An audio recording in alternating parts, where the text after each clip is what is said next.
حضرت عبداللہ بن حذافہ جہاد کر رہے تھے، روم کے عیسائیوں نے گرفتار کر لیا، 1000 آدمی نے مل کے پکڑا، گرفتار نہیں ہوتے تھے صحابی، 1000 آدمی نے گھیرا ڈالا، گرفتار کر کے لے گئے، اور جب بادشاہ کے سامنے گئے تو وزیر کہنے لگا بادشاہ بندہ بڑے کام کا ہے، اگر ہمارے قابو آ گیا تو فائدہ دے گا، صحابی ہیں حضرت عبداللہ بن حذافہ، حضرت فاروق اعظم کا زمانہ ہے، اگر قابو آ گیا تو فائدہ دے گا۔ بادشاہ کہنے لگا کیوں، کیا خوبی ہے؟ کہنے لگے ہم 1000 آدمی تھے، یہ اکیلا قابو نہیں آ رہا تھا، 1000 آدمی تھے، اگر ہماری فوج میں شامل ہو گیا تو بہت بڑا جرنیل ملے گا۔ بادشاہ کہنے لگا کوئی مسئلہ نہیں، 2-3 چیزیں ہوتی ہیں بندے کو خریدنے کے لیے، خرید لیتے ہیں۔ بادشاہ کہنے لگا عبداللہ جتنی دولت تجھے چاہیے میں تجھے دے دیتا ہوں، میرے لشکر میں آ جا، معاذ اللہ اسلام چھوڑ دے۔ حضرت عبداللہ بن حذافہ کیا فرماتے ہیں بڑا تو بیوقوف ہے، میں نے دولت کمانی ہوتی تو مدینے میں بیٹھ کے تجارت کرتا، میں دولت کمانے نہیں نکلا، میں تو رسول اللہ کی رضا کمانے کے لیے نکلا ہوا ہوں۔ دولت کمانی ہوتی تو کسی مارکیٹ میں ہوتا، میدان میں آنا تھا، شہادت ہے مطلوب مقصود مومن، نہ مال غنیمت نہ کشور کشائی، یہ دولت تو لونڈی ہے رسول اللہ کے دروازے کی، یہ تو پیچھے پیچھے پھرتی ہے نبی پاک کے غلاموں، یہ کمانی ہوتی تو میں کسی مارکیٹ میں ہوتا، میدان میں تھوڑا ہوتا۔ عبداللہ بن حذافہ سے دوسری چال چلی، کہنے لگے میاں عہدہ جو تجھے چاہیے، میں بادشاہ ہوں، میرے نیچے جو عہدہ تو کہے گا وہ تجھے مل جائے گا۔ حضرت عبداللہ بن حذافہ کہنے لگے شاید تجھے پتہ نہیں میری تعریف کیا ہے، شاید تو جانتا نہیں میری تعریف کیا ہے۔ کہا صاحب کی کیا تعریف ہے؟ کہنے لگے میں رسول اللہ کا صحابی ہوں، اور کائنات میں سب سے بڑا عہدہ مصطفیٰ کے صحابی ہونے کا عہدہ ہے۔ صحابہ وہ صحابہ تھے جن کی ہر صبح عید ہوتی تھی، خدا کا قرب حاصل تھا، نبی کی دید ہوتی تھی۔ فرمایا میں نے حضور کے جلوے دیکھے ہوئے ہیں، مجھے عہدے کی ضرورت ہی نہیں، اور میں نے عہدہ لینا ہوتا تو میں سیاست کرتا، میں تو شہادت لینے نکلا ہوں میدان میں، عہدے کا میں نے کیا کرنا ہے؟ اب بادشاہ کہنے لگا اسے قتل کر دو۔ وزیر کہنے لگا نہیں، ایک بات اور ہے، مجھے ایک چال اور چلنے دو۔ کہا وہ کیا؟ کہنے لگے میری بیٹی بڑی خوبصورت ہے، مجھے موقع دو اپنی ہی بیٹی کو سجا بنا کے، وہ جوان جس کی جوانی اتنی بڑی ہے کہ 1000 آدمی مقابلے میں کھڑا نہیں ہوتا، اس جوان کے کمرے میں رات کی تنہائی میں بنا سوار کے بی بی کو بھیجا۔ وہ بی بی کہتی ہے میں ساری رات بن سور کے اس صحابی کے کمرے میں بیٹھی رہی، لیکن یہ کیا شخص تھا، ساری رات ہی مسلح پہ بیٹھا رہا، ساری رات ہی، کچھ دیر تھک جاتا تو یہ کریم رسول پہ درود پڑھنا شروع کر دیتا۔ بی بی کہتی ہے سحری ہو گئی تو میں نے چھو کے دیکھا کہ انسان ہے کہ جن ہے، یہ بندہ ہے کہ فرشتہ ہے، چھو کے دیکھا۔ کہنے لگے پیچھے ہٹ جا۔ میں نے کہا میں نے تو سنا تھا تو 1000 کے مقابلے میں ہے، اور تو اتنا بے حس ہے کہ بنی سوری دلہن بیٹھی ہے، تو نے نظر نہیں کی؟ عبداللہ بن حذافہ، بی بی کہتی ہے نظر پھر نہیں اٹھائی، نظر پھر جھکی ہوئی ہے۔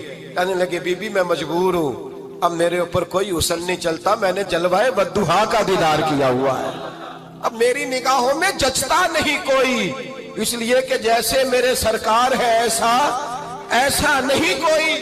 کبھی بھی اب نہیں کسی کا میرے اوپر جادو چلتا، میں نے مصطفیٰ کو، اور کہا ذرا پیچھے ہٹ کے بیٹھ، مجھے میرے رسول نے غیر محرم سے بچنے کا حکم دیا ہے، ذرا پیچھے ہٹ کے بیٹھ۔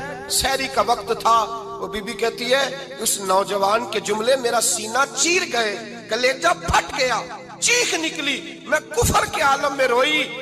میں نے کہا مجھے بتا تو صحیح، آخر یہ جذبہ کہاں سے ملتا ہے، آخر یہ روشنی تو میں نے دیکھی نہیں، کہاں سے آتی ہے؟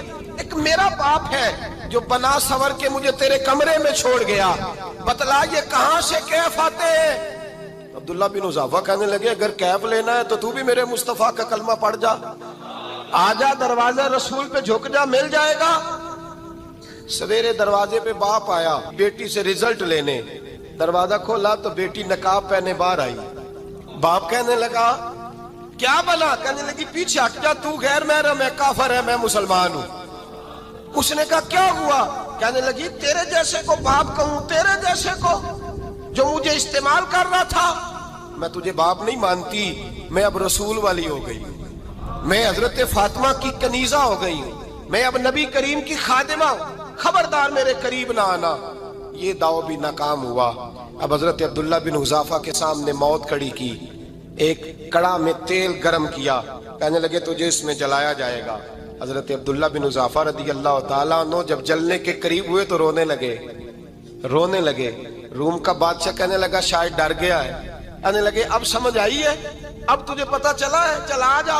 حضرت عبداللہ بن حذافہ کہنے لگے تو کافر ہے، تیری کافروں والی سوچ ہے، اس لیے نہیں رویا کہ موت سے ڈر گیا ہوں، میں تو اس لیے رویا ہوں کہ ایک جان ہے، وہ نبی پاک پہ قربان ہو رہی ہے، کاش رب مجھے 1000 جان دیتا، میں ساری مصطفیٰ پہ قربان کر دیتا۔ فاضل بریلوی فرماتے ہیں کروں تیرے نام پہ جاں فدا، نہ بس ایک جاں 2 جہاں فدا، اور میرا 2 جہاں سے بھی نہیں جی بھرا، میں کروں کیا کہ کروڑوں جہاں نہیں۔ اور میاں صاحب فرماتے ہیں کچا رنگ للاری والا جیڑا چڑھدا لیندا رہندا، اے عشق تیرے دا رنگ محمد چڑھ جائے پھر نہیں لیندا، عشق تیرے دا رنگ محمد چڑھ جائے پھر اے نہیں لیندا۔ میرے بھائی وہ روم کا بادشاہ کہنے لگا دنیا میں نے بھی بڑی دیکھی ہے، پر جیسے پاک صاف مصطفیٰ کے غلام دیکھے ایسا میں نے کوئی نہیں دیکھا۔ او بھائیو، نظر پاک ہو، روح پاک ہو، مزاج پاک ہو، پھر انسان بڑے بڑے کام کرتا، پھر وہ مہمات کو سر کرتا، پھر وہ صرف ایک گھر کے لیے نہیں، وہ ملت کے لیے فائدہ مند ہوتا ہے، پھر وہ گھرانوں کو لے کر چلتا ہے، پھر وہ بڑے بڑے معاشرے تشکیل دیتا ہے۔ میرے رسول کریم صلی اللہ علیہ وسلم نے پاک صاف ذہن کے لوگ تیار کیے۔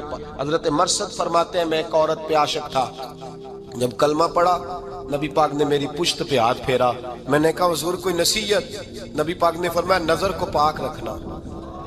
آپ فرماتے ہیں عورتیں میرے پیچھے بھاگا کرتی تھیں اور مجھے کہا کرتی تھی اب تو دیکھتا کیوں نہیں؟ تو میں نے کہا پتا مجھے بھی نہیں، مصطفیٰ کی ایک نظر ہوئی ہے رب نے سارے محل کو چہل دور فرما دیے، سارا کچھ ہی بدل گیا۔ ملت کے جوانوں یاد رکھو اس بات کو، یہ پاکیزگی، یہ نظر، یہ پاکیزگی، یہ مزاج، یہ انسان سے بڑے کام کرا لیتی ہے، اور اگر تیری نظر ناپاک رہتی ہے پھر تو کچھ نہیں کر سکتا، پھر تیری زندگی ایک ایسے قید خانے میں قید ہو گئی ہے جو تجھے 2 قدم بھی نہیں چلنے دے گی۔ سب سے پہلے مزاج کی پاکیزگی، اور دوسرا اصلاح معاشرہ کے لیے اہم درس یہ ہے اپنے آپ کو پاک صاف رکھیں، ذہنی طور پر، نظریاتی طور پر، اور دوسرا درس یہ ہے میرے بھائی ظلم اور زیادتی سے بچیں، پاک صاف رہ کے وقت شروع کریں، اور کسی جگہ بھی کوئی زیادتی، کوئی ظلم، میرے نبی کریم صلی اللہ علیہ وسلم کے مزاج کو اگر آپ دیکھیں گے نا، ہمارے معاشرے میں آج سب سے زیادہ زیادتی پتہ کون سی ہوتی ہے؟ لوگ عزتیں پامال کرتے ہیں، بدگمانیاں کرتے ہیں۔ ابو جہل یہ کام کرتا تھا کہ وہ نبی پاک صلی اللہ علیہ وسلم پر، صحابہ پر معاذ اللہ شخصی اعتراضات کرتا تھا، شخصی۔ عزیزو، جب آدمی کا کسی سے اختلاف ہوتا ہے نا، یا کسی کو پسند نہیں کرتا یا کسی کو ریجیکٹ کرنا چاہتا ہے تو شخصی اعتراضات کرتا ہے، نیچے اترتا ہے، کمزور بات کرتا ہے، چھوٹی بات کرتا ہے۔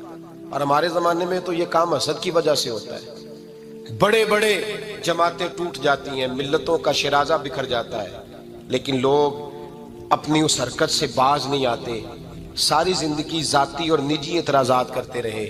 ابو جہل کے اندر ہزاروں عیب پائے جاتے تھے، شرابی بھی تھا، بدکار بھی تھا، بے حیا بھی تھا، ظالم بھی تھا۔ میرے نبی پاک صلی اللہ علیہ وسلم نے اسے دین کا پیغام دیا ہے، لیکن تاریخ کی کسی کتاب میں آپ کو یہ نہیں ملے گا کہ حضور نے کبھی اس کی شخصیت پر اعتراض کیا ہو۔ یہ فرمایا ہے کہ بڑا فرعون ہے اس امت کا، لیکن نیچے اتر کر کبھی اس کی ذاتی اور شخصی زندگی پر کوئی زیادتی صحابہ کی طرف سے اور نبی پاک کی طرف سے، بہت بڑی بات سمجھا رہا ہوں اگر آپ کی سمجھ میں آئے تو، ہم ذاتیات پر اترتے ہیں، ذات پر اتر کر زیادتی کرتے ہیں، ذات پر۔ ہمارا اب ظلم نجی سطح سے شروع ہو رہا ہے اور پوری ملت کو لپیٹ میں لے رہا ہے، پوری ملت، چھوٹی چھوٹی زیادتیاں ہیں جو پورے معاشرے کو اپنی لپیٹ میں لیتی ہیں۔ میرے نبی کریم علیہ السلام نے جو دین ہمیں دیا ہے وہ خیر خواہی کا مذہب ہے، وہ بھلا کرنے کا مذہب ہے، وہ کام آنے کا مذہب ہے، وہ ظلم سے بچنے کا مذہب ہے۔ میرے نبی پاک نے فرمایا ظلم سے بچ جانا، قیامت کے اندھیروں میں جو بڑا اندھیرا ہوگا وہ ظلم ہوگا۔ اصلاح معاشرہ کانفرنس کا پہلا سبق میں نے عرض کیا کہ نظر کو، ذہن کو، سوچ کو پاک رکھیں، اور دوسرا زندگی میں کبھی زیادتی نہ کریں، کبھی بھی اپنے مخالف پر بھی کبھی شخصی، ذاتی اور نجی اعتراضات نہ کریں۔ یہ انسان کے اندر کا ظلم ہوتا ہے، ہمارے گھروں کے اندر سے ظلم جنم لینے لگا ہے۔ روز بہو پہ تیل چھڑکا جاتا ہے، روز کسی نہ کسی شہر سے، اپنے ہی گھر سے، اپنے ہی چراغ کو بند کرنے کی خبر نکلتی ہے۔ سڑکوں پہ، چوکوں پہ، چوراہوں میں غریب مسلے جاتے ہیں، جس کے ہاتھ جہاں تک پہنچتے ہیں وہ وہاں تک معاذ اللہ زیادتی کر گزرتا ہے۔ اگر قوم ظلم سے بچنے لگے، زیادتی سے بچنے لگے، تکلیف دینے سے بچنے لگے تو معاشرہ سنور جائے گا۔ میرے رسول کریم علیہ السلام نے اپنے غلاموں سے پوچھا تھا، بتاؤ مفلس کون ہوتا ہے؟ کون ہے جس کے پاس کچھ نہیں ہوتا؟ صحابہ نے کہا یا رسول اللہ جس کے پاس پیسے نہ ہو۔ بخاری مسلم متفق علیہ حدیث ہے۔ نبی کریم نے فرمایا نا بھائی، مفلس تو وہ ہوگا جو قیامت کے دن احد پہاڑ کے برابر نیکیاں لے کے آئے گا۔ یا رسول اللہ اتنی نیکیاں پھر بھی مفلس ہے، پھر بھی غریب ہے؟ تو نبی پاک نے فرمایا نیکیاں پہاڑ کے برابر ہیں، پر اس نے چغلیاں بڑی کی ہیں، غیبتیں بڑی کی ہیں، مذاق بڑے اڑائے، اس نے لوگوں پر پھبتیاں بڑی کسی، تان و تشنی بڑے کیے، ظلم بڑے کیے، گالی بڑی دی، لوگوں کے بارے میں بری باتیں کی۔ اب رب کریم نے وہ ساری نیکیاں ان لوگوں میں بانٹ دی، یہ مفلس ہو گیا، غریب ہو گیا۔ زیادتی نہیں کریں، ظلم نہ کریں، اپنی نجی زندگی سے لے کر گھر کے اندر سے لے کر اجتماعی زندگی تک زیادتی سے بچیں۔ میرے نبی کریم علیہ السلام نے اپنے غلاموں کو یہ درس دیا ہے، دیکھنا کبھی زیادتی نہ ہونے پائے، دیکھنا کہیں ظلم نہ ہونے پائے، دیکھنا کسی شخص کو تمہارے قول فعل سے، تمہارے مزاج سے تکلیف نہ پہنچے۔ میرے بھائیوں، حضرت وہب ابن منبہ علیہ رحمہ فرماتے ہیں کہ بنی اسرائیل کے اندر ایک بادشاہ محل بنانے جا رہا تھا۔ محل آج بھی جس آدمی کی سوسائٹی کے اندر 2-4 قلعے، 2-4 ایکڑ کسی غریب کے آ جائیں، وہ یا تو اسے دھمکاتا ہے یا بلیک میل کرتا ہے، کچھ نہ ہو سکے تو پھر قتل ہی کرا دیتا ہے معاذ اللہ۔ اور یہ خبریں عام ہمیں سننے، پڑھنے اور دیکھنے کو ملتی ہیں۔ بادشاہ محل بنانے جا رہا تھا، ایک غریب بی بی رہتی تھی، اس کی جھونپڑی بادشاہ کے محل کے نقشے میں آتی تھی۔ بادشاہ نے کہا بی بی منہ مانگی قیمت لے لو، خالی کر دو یہ مکان۔ بزرگوں کو اپنے جھونپڑیوں سے بڑی دلچسپی ہوتی ہے، بچے سوسائٹیوں میں چلے جاتے ہیں، ابا جی کہتے ہیں مجھے گاؤں میں رہنے دو، میرا یہی دل لگتا ہے، مجھے اس گھر سے دلچسپی ہو گئی۔ اماں کہنے لگی بادشاہ میں یہاں بیاہ کے آئی تھی، خامد انتقال کر گیا، اولاد اللہ نے دی نہیں، میں پکا ہوا پھالوں، گر جاؤں گی تو تیرا ہی ہے، لیکن مجھے اس آشیانے میں رہنے دے، یہ گھونسلہ میں نے تنکا تنکا کر کے بنایا ہے، مجھے رہنے دے، نہ مجھے نکال۔ کہنے لگا میرا نقشہ خراب ہوتا ہے۔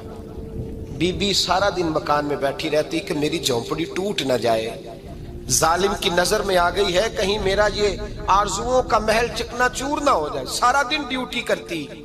بادشاہ نے بھی 2-4 سپاہی کھڑے کر دیے، جب گھر سے نکلے تو بلڈوز کر دینا، مکان کو گرا دینا۔ وہ خاتون کتنی دن بندہ بیٹھ سکتا ہے؟ ایک دن سر شام گھر سے نکلی، 2-1 گھنٹے کے بعد واپس آئی تو مکان گر گیا تھا، دیوار بن گئی تھی۔ حضرت وہب ابن منبہ فرماتے ہیں بس اس نے دعا کی تو رب کریم نے وہ شہر سارا تباہ کر دیا۔ اس بی بی نے 2 جملے کہے تو الٹ پلٹ دیا وہ سارا شہر۔ میرے نبی کریم علیہ السلام نے فرمایا جب مظلوم کے ہاتھ دعا کے لیے اٹھتے ہیں تو عرش کا مالک آسمان سے کہتا ہے کھول دے سارے دروازے، اس کے بیچ کوئی پردہ نہیں رہنا چاہیے، آنے دے، مظلوم ہے، اس پر ظلم ہوا ہے، ظلم ہوا ہے۔ لوگ کہتے ہیں میں بے چین رہتا ہوں صاحب، مولانا صاحب، پیر صاحب، وہ گھر کے ایک کونے سے چیخنے کی آواز آتی ہے، کوئی دم مل جائے، کوئی تعویذ ہو جائے، کچھ ایسا ہو جائے کہ بچت ہو جائے، کوئی ایسی پھونک لگ جائے کہ آرام آ جائے۔ تو میں کہتا ہوں بھائی اگر بڑے دم کرانے سے بھی فرق نہیں پڑا، اگر بڑے تعویذ لینے سے بھی چیخیں بند نہیں ہوئی، تو ذرا ٹٹول کے دیکھ لو کہیں کسی یتیم کی آہیں ہی نہ دفن ہو وہاں، کہیں کسی غریب کا گوشت تو نہیں دبا لیا، کہیں کسی کو لوٹ کے تو دیوار نہیں بنا لی، کہیں کسی کا مکان پہ قبضہ کر کے تو نہیں بنایا۔ اگر لوٹ اور حرام کا مال ہو تو پھر چیخیں بند نہیں ہوتی، پھر سکون سے سویا نہیں جاتا، پھر وہاں آرام کی نیند نہیں آتی۔ حضرت وہب ابن منبہ فرماتے ہیں بی بی آئی اور آ کر کے اس نے جب دیکھا میرا گھر ٹوٹ گیا ہے، محل ٹوٹ گیا ہے، حالات بدل گئے ہیں، تو خاتون آتی ہے اور میرے بھائی دعا کی تو اس نے انداز ہی بدل کے رکھ دیے۔ مکان سے نکلی تو مکان ٹوٹ گیا، اور فرماتے ہیں واپس آئی تو ہاتھ پھیلا کے پتہ کیا کہتی ہے؟ کہتی اے اللہ میں تو موجود نہیں تھی، بتا تو کہاں گیا تھا؟ تو بھی موجود نہیں تھا، میں تو نہیں تھی، پر تو کہاں تھا؟ بس رب کریم نے حضرت جبریل کو حکم دیا، فرمایا یہ بستی الٹ دو، ساری تباہ کر دو، یہ لوگ نہیں رہنے چاہیے، جو ظلم تو سہتے ہیں بغاوت نہیں کرتے، نہیں رہنے چاہیے۔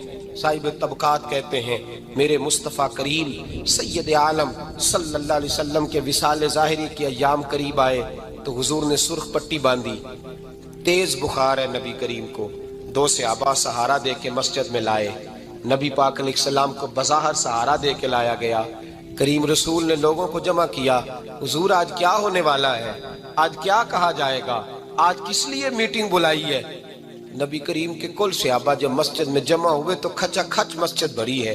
وصال ظاہری سے چند یوم پہلے کی بات، نبی پاک نے فرمایا آج تمہیں کوئی جہاد کی ترغیب نہیں دینی، آج کوئی نیا پیغام نہیں دینا، آج تمہیں بتانا ہے کہ رب نے اپنے بندے کو اختیار دیا ہے، چاہے تو دنیا میں رہے، چاہے تو اس کی بارگاہ میں حاضر ہو جائے۔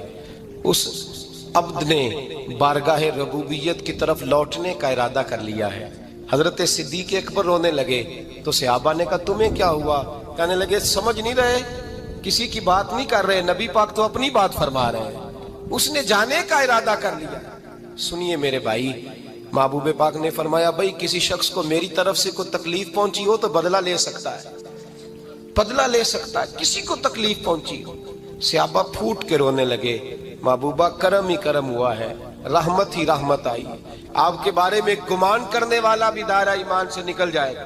حضور آپ کیا فرما رہے ہیں؟ فرمایا نہیں بھائی اٹھو۔ پیچھے سے جناب عکاشہ بن محصن اٹھے، ہاتھ کانپتے ہیں، آگے بڑھے، کہنے لگے یا رسول اللہ ایک جنگ کے موقع پر آپ نے درہ مارا تھا، ننگی پیٹھ پر صفیں سیدھی کراتے، بات دل میں رہ گئی ہے، میں نے بدلہ لینا ہے۔ نبی کریم نے فرمایا بلال دوڑ کے جاؤ، فاطمہ کے گھر درہ پڑا ہے، درہ لاؤ۔ سیدنا بلال حبشی کہتے میں گیا، دستک دی، سیدہ طیبہ طاہرہ حضرت فاطمہ فرمانے لگی بلال کیسے آئے ہو؟ اماں جی وہ درہ چاہیے تھا۔ سیدہ کو تشویش ہوئی، کہنے لگے بلال نہ تو جنگ پہ جانا ہے، نہ جہاد ہے، نہ کوئی ایسا موقع ہے، حضور کی تو طبیعت مبارک بظاہر بڑی علیل ہے، درہ کیا کریں گے؟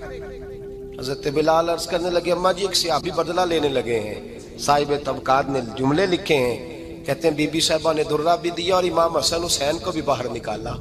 فرمانے لگی عکاشہ سے کہنا 100 درے مارے، ان 2 شہزادوں کے جسم پر نبی پاک کے قریب نہ جائے، میں نے 2 بچے پیدا ہی اپنے محبوب پر قربان کرنے کے لیے کیے، ان کو لے جائے۔ حضرت بلال کہتے میں 2 شہزادے لے کے آیا، اور جب دروازے میں میں لے کے پہنچا تو نبی پاک نے دیکھا تو آنکھوں میں آنسو آ گئے، فرمایا ان کو بٹھا دو، مجھے پتہ ہے فاطمہ نے کیا کہہ کے بھیجا ہے۔ حضرت سیدنا بلال فرماتے ہیں درہ میں نے جناب عکاشہ کو دیا، حضرت عکاشہ درہ لے کے آگے جو بڑھے تو حضرت ابو بکر صدیق نے ان کے پیروں پہ ہاتھ رکھا، فرمایا عکاشہ میری طرف آ یار، مجھے مار درے، نبی پاک کے قریب نہ جا۔ مصطفیٰ کریم نے فرمایا ابو بکر تو ہٹ جا، اسے آنے دے۔ فرماتے ہیں میں چند قدم آگے گیا تو مولا علی شیر خدا نے میرے پیر پہ ہاتھ رکھا، کہنے لگے عکاشہ سوچ تو صحیح تو کیا کر رہا ہے؟ حضور نے فرمایا علی ہٹ جاؤ، میرا اور ان کا معاملہ ہے۔ جناب عکاشہ آگے بڑھ رہے، نبی کریم نے فرمایا میں اپنی امت کو درس دینا چاہتا ہوں، خبردار خبردار زندگی میں تمہارے ہاتھ سے زبان سے کسی کو تکلیف نہ پہنچنے پائے، خبردار یاد رکھنا وہ معاشرے بگڑ جاتے ہیں، وہ معاشرے تباہ کر دیے جاتے ہیں جہاں ظلم ہوتا ہے، جہاں زیادتی ہوتی ہے، جہاں لوگوں کو ستایا جاتا ہے۔ محبوب کریم کے قریب آئے حضرت عکاشہ کہ حضور میری پیٹھ ننگی تھی، آپ بھی ذرا کپڑا ہٹائیے۔ نبی کریم نے پیٹھ سے کپڑا ہٹایا، جناب عکاشہ نے درہ جو اٹھایا تو صحابہ کی چیخیں نکلی، حضرت عکاشہ نے درہ دور پھینکا، حضور کے بطن اطہر سے لپٹ گئے، چومنے لگے، کہنے لگے حضور وہ تو صفیں سیدھی کراتے لگ گیا تھا، آپ نے کہاں مارا تھا؟ یا رسول اللہ میں تو بہانہ بنا رہا تھا کہ جاتی دفعہ مجھے وجود چومنے کا موقع نصیب ہو جائے، مجھے یہ موقع نصیب ہو جائے۔ میرے حبیب نے فرمایا جس نے جنتی دیکھنا ہو میرے عکاشہ کی زیارت کر لے۔ بھائی ظلم کا دروازہ کھلا ہوا ہے اور لوگ بھول جاتے ہیں زیادتی کرتے ہوئے، وہ بہو سے ہی کیوں نہ کریں، وہ اپنے گھر کے بھول جاتے ہیں کہ شاید پوچھنے والا کوئی نہیں، شاید میزان نہیں لگے گا،